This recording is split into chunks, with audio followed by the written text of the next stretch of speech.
受控流水灯电路比较简单，它在流水灯电路的基础上添加了2只按钮开关构成，这2只按钮开关 S2、S3 分别与单片机的 P1.0、P1.1 相连。当按钮开关 S2 或 S3 没有按下时，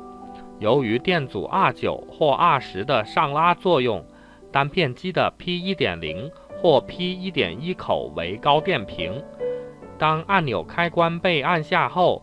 单片机的 I/O 口则因接到地线而为低电平。单片机可以通过对 I/O 口的电平识别来判断按钮开关是否被按下。